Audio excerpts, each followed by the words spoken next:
आज आपके साथ अपने TCS डिजिटल का इंटरव्यू एक्सपीरियंस शेयर करूंगा।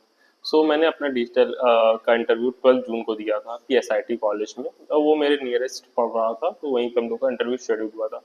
मेरे पास मेल बताइए अचानक 11 जून को अराउंड 12:30 के अराउंड मेरे पास आई थी। मैं अपना स्क्रीनशॉट आपको सामने शेयर कर रहा हूँ, देखिए। मेरे पास मेल आई थी 12:26 पर। मेरे पास एकदम रैंडम, मेरे पास एक दिन पहले मेरे पास 24 घंटे भी नहीं थे प्रिपरेशन के, बहुत जल्दी मेरे पास मुझे प्रिपेयर करना था अगले दिन ट्विटर पे। तो मुझे काफ़ी टेंशन हो गई थी कि मेरे पास बहुत कम टाइम है और मुझे काफ़ी चीज़ें रिवाइज करनी। मैंने अपना एक प्लान लेआउट बनाया था कि मुझे क्या क्या पढ़ना है फॉर द इंटरव्यू। सबसे पहले मैंने अपना लैंग्वेज प्रिपेयर करी, क्योंकि प्राइमरी लैंग्वेज में जावा थी, तो मैंने उससे रिलेटेड वो कॉन्सेप्ट रिवाइज करे, और जो जावा के बेसिक क्वेश्चंस होते हैं वो मैंने रिवाइज कर लिए थे। फिर उसके बाद मैंने जब लैंग्वेज को रिलेटेड क्वेश्चन करने के बाद मैंने फिर मैंने कोर जो कॉन्सेप्ट होते हैं उसके लैंग्वेज के वो मैंने रिवाइज करे थे कि जैसे क्या क्या JVM होता है, GTK एंड एवरीथिंग। फिर उसके बाद मैंने सारे सब्जेक्ट्स जो आप बीटेक में पढ़ते हो उसको भी रिवाइज कर लिया। जो जो मेन सब्जेक्ट्स है, DBMS, operating system, computer network और सॉफ्टवेयर इंजीनियरिंग, सबको मैंने रिवाइज कर लिया था। उससे जो रिलेटेड बेसिक क्वेश्चन मैंने JFG और इंटरव्यू बिट्स और सब में जो भी आर्टिकल्स थे वो पढ़ लिए थे कि जो जो इंपॉर्टेंट क्वेश्चन है। और फिर उसके बाद मैंने अपना प्रोजेक्ट्स को गो थ्रू करा था। उससे रिलेटेड जो भी क्वेश्चन में भी पूछ सकते थे, आर्किटेक्चर, आपका क्या रोल था, और आपने जो भी इंफॉर्मेशन मैंने उसमें लिखी थी उससे रिलेटेड मैंने एक बार रिविजिट कर लिया कि कोई भी चीज़ भूल ना जाऊँ कि क्या मैंने क्यों यूज़ करा। फिर उसके बाद मैंने अपना फिर मैंने अपना इंट्रोडक्शन मैंने प्रिपेयर करा 2-3 बार, जिससे कि मैं वहाँ पे कॉन्फिडेंटली अपना इंट्रोडक्शन दे सकूँ। फिर उसके ये सब करने के बाद मैंने अपना जो भी DSA, तो मेरे पास रिवाइज करने का इतना टाइम नहीं था, तो मैंने जितने भी सॉर्टिंग एल्गोरिथम्स थी उन सबको एक बार देख लिया कि कैसे इनका कोड। मैंने SQL क्वेरीज की भी प्रैक्टिस कर ली कि अगर मुझे कोई भी SQL क्वेरी तो मैं उसको लिख सकूँ। जॉइंट्स, सारे जॉइंट्स देख लिए, उसके रिलेटेड क्वेरीज देख ली, और उससे सारी DDL कमांड्स क्या होती हैं, सबसे थ्योरी कौन सी कमांड इसको क्या बोलते हैं। तो ये सब मैंने देखने के बाद बस हो गया। फिर मैं अगले दिन मॉर्निंग, मेरा टाइमिंग थी रिपोर्टिंग 9:30, तो मैं अराउंड 8:30 तक मैं वहाँ पे पहुँच गया था। फिर एट द एंट्री टाइम हम लोगों को अपना मेल दिखाना था, तो फॉर एंट्री, तो हम लोग ने मेल दिखाया कि एंट्री हमारी हो गई। फिर हम लोगों को, सब बच्चों को ऑडिटोरियम में हम लोग को बैठाया गया था इंटरव्यू प्रोसेस से पहले। सो हम लोगों को वहाँ पे रजिस्ट्रेशन हम लोगों का होना था, सारे बच्चों का। तब हम लोग का इंटरव्यू स्टार्ट होना था। तो रजिस्ट्रेशन का प्रोसीजर, जब TCS की टीम अराउंड 12 o'clock पे पहुंची थी, तो फिर उसके बाद हम लोग का रजिस्ट्रेशन प्रोसेस हुआ। रजिस्ट्रेशन प्रोसेस में हम लोग की डिक्लेरेशन फॉर्म कंपनी प्रोवाइड कराती है, उसमें अपनी डिटेल भरनी होती है, DTID, venue, date and sign, सब करने होते हैं, और जितने भी हम लोग डॉक्यूमेंट्स लाए होते हैं उनको अटैच करना होता है। ये सारे डॉक्यूमेंट्स सबमिट हो जाते हैं at the time of registration. तो रजिस्ट्रेशन प्रोसेस स्टार्ट हुआ। दो हम लोग की लाइन्स थी, एक निंजा वाले लोग का रजिस्ट्रेशन अलग हो रहा था और डिजिटल वालों का रजिस्ट्रेशन अलग हो रहा था।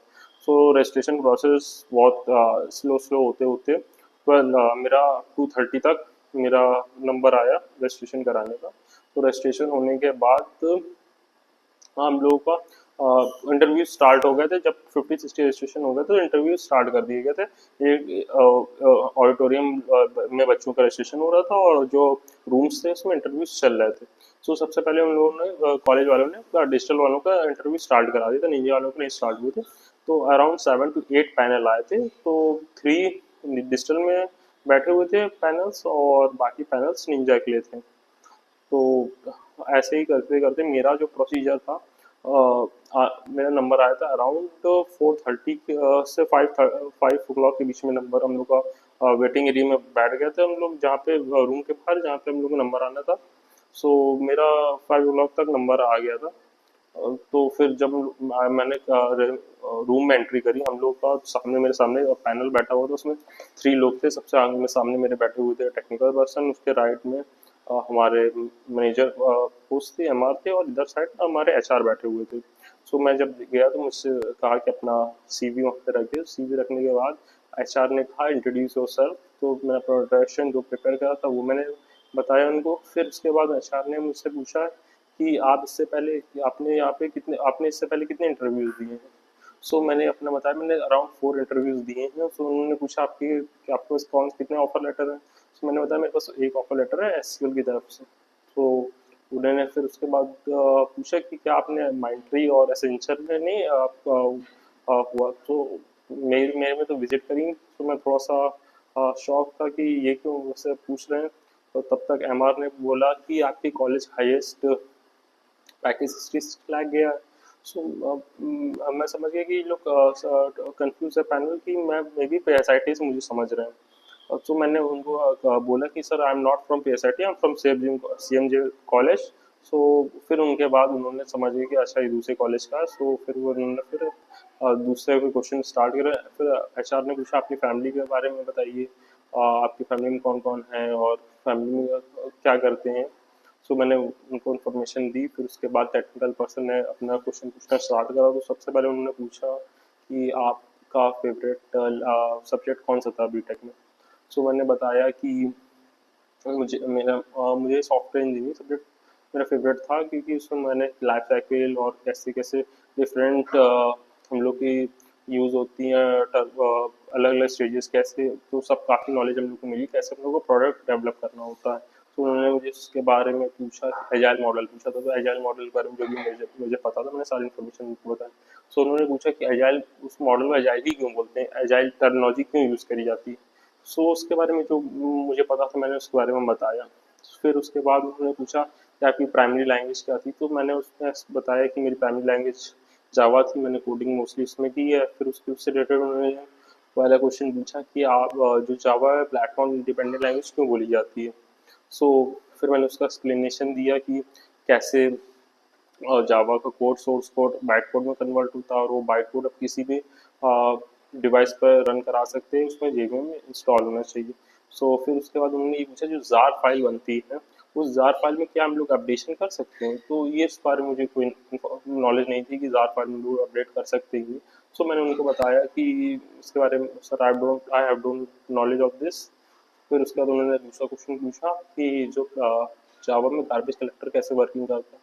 तो फिर मैंने बताया कैसे वो बैकग्राउंड पे जो भी अनयूज्ड मेमोरी होती है जिस पे हम लोग कोई वर्क नहीं कर रहे वो कैसे क्लीन अप करता है और मेमोरी यूटिलाइजेशन हमारी बढ़ पाती है, ये सब मैंने बताया। फिर उसके बाद उन्होंने पूछा कि हम लोग गार्बेज कलेक्टर से अपने मन से डायरेक्टली उस पर कंट्रोल कर सकते हैं और क्लीन अप कर सकते हैं। सो इस बारे में मैंने पढ़ा नहीं हुआ था, तो मैंने उनको डायरेक्टली बताया कि I have don't knowledge of this. So इसके बाद ये दोनों क्वेश्चन के बाद उन्होंने फिर मेरे प्रोजेक्ट सेक्शन पे पूछा कि आपने प्रोजेक्ट क्या बनाया है। और तो मैंने एक्सप्लेन करा कि पूरा प्रोजेक्ट था फाइनल ईयर जॉब पोर्टल जिसमें मैंने बनाया था, उसमें मेरा क्या रोल था, क्या टेक्नोलॉजी मैंने यूज़ करी और ये जो जॉब पोर्टल है किस किस वेबसाइट के इंस्पिरेशन लेके बनाई, ये सब चीज़ें उन्होंने एक्सप्लेन करी। सो उसके उससे रिगार्डिंग उन्होंने मुझे मेरी एक गिटहब आईडी पूछ ली थी कि आपकी गिटहब आईडी क्या है। तो वो अपने फिर अपने उन्होंने सिस्टम में मेरी गिटहब आईडी सर्च करी होगी। सो उन्होंने मेरे जो भी प्रोजेक्ट्स बनाए थे वो सब देखे। सो उसमें देखा होगा कि मैंने टेलविंड का मैंने काफ़ी यूज़ करा था। तो उन्होंने पूछा टेलविंड क्या चीज़ है।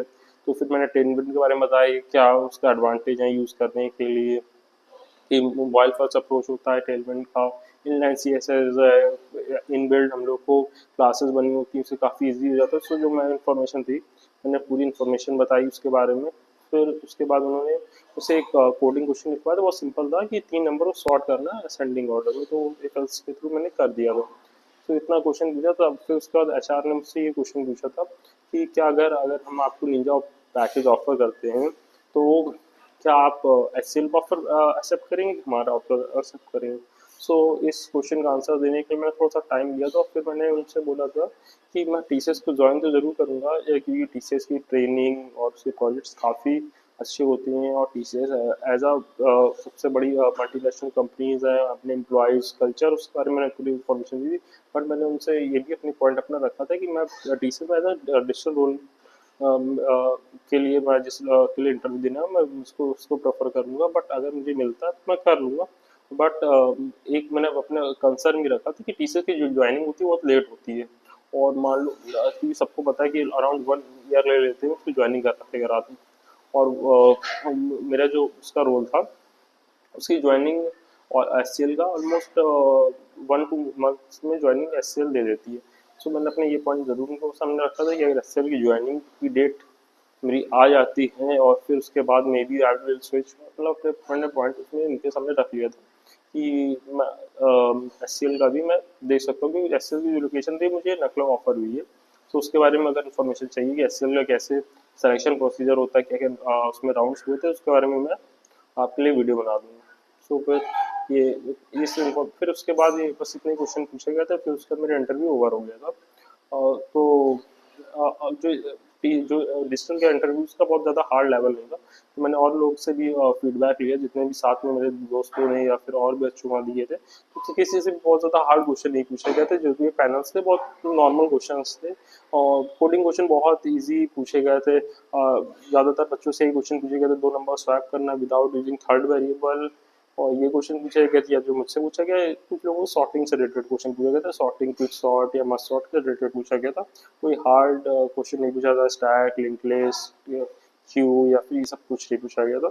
और मोस्टली बच्चों से उनके प्रोजेक्ट्स का अनुभव पूछा गया था कि आपने प्रोजेक्ट्स में क्या क्या कौन कौन से टूल्स यूज़ करें, क्यों कौन कौन से फ्रेमवर्क यूज़ करें, क्यों यूज़ करें, ये भी बहुत पूछा गया था। और ऐसे बच्चों का इन्फॉर्मेशन ले देते हैं, इतने परसेंट ऑप्टिमाइज, इतने परसेंट बैटल। तो उससे रिलेटेड उनसे काफ़ी क्वेश्चन पूछे गए थे कि आपने की जो ऑप्टिमाइजेशन है वो कैसे आपने मेज़र करी, फिर अगर आपकी इसके बदले में आपको क्या ट्रेड ऑफ हुआ, क्या आपने लॉस के ट्रेड ऑफ में आपने सफ़र करा। सो इससे रिलेटेड, और कई बच्चों जो जिसने मशीन लर्निंग या फिर नमपाई ये सब यूज़ करा, तो काफ़ी लोगों से उसके रिलेटेड क्वेश्चन पूछे गए कि आपने कौन सा मॉडल यूज़ करा है और उसकी एक्यूरेसी क्या है, और मॉडल्स आपके लिए कौन सा लेवल थे, काफ़ी कुछ उससे रिलेटेड पूछा गया। सो ब्लॉकचेन से बच्चों ने बनाया, तो उससे रिलेटेड पूरा ब्लॉकचेन का उनसे पूछा गया इन डेप्थ। सो जो भी आपने प्रोजेक्ट्स बनाए हो, तो उसके बारे में आपको कंप्लीट नॉलेज होनी चाहिए। उसमें अगर आपने कुछ भी गलत बताया, तो उससे काफ़ी नेगेटिव फीडबैक जाएगा। और अपने रिज्यूम में जो भी आपको नॉलेज जिस चीज़ की कंप्लीट हो वही मेंशन करिए।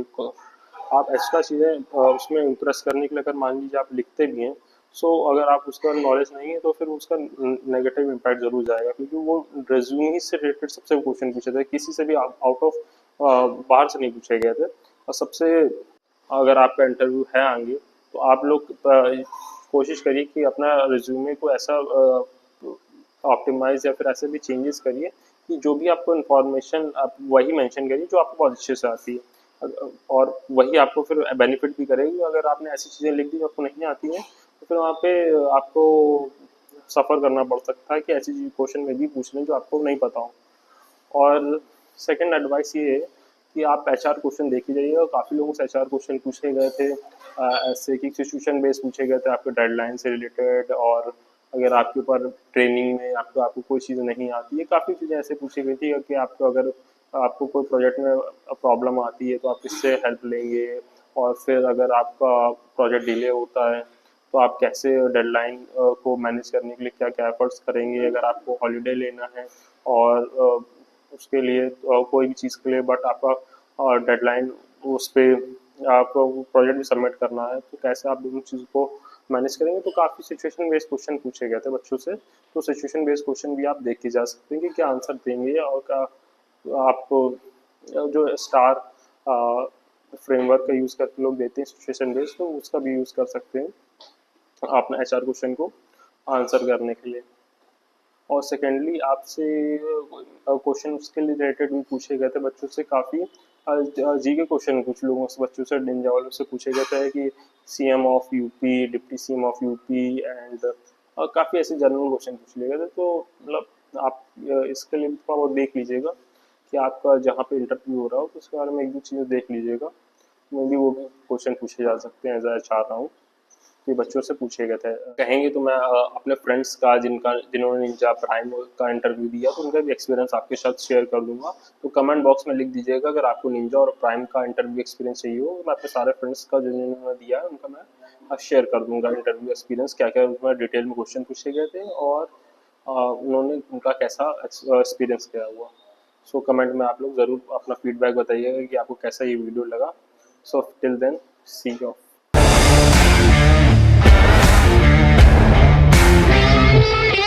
Yeah.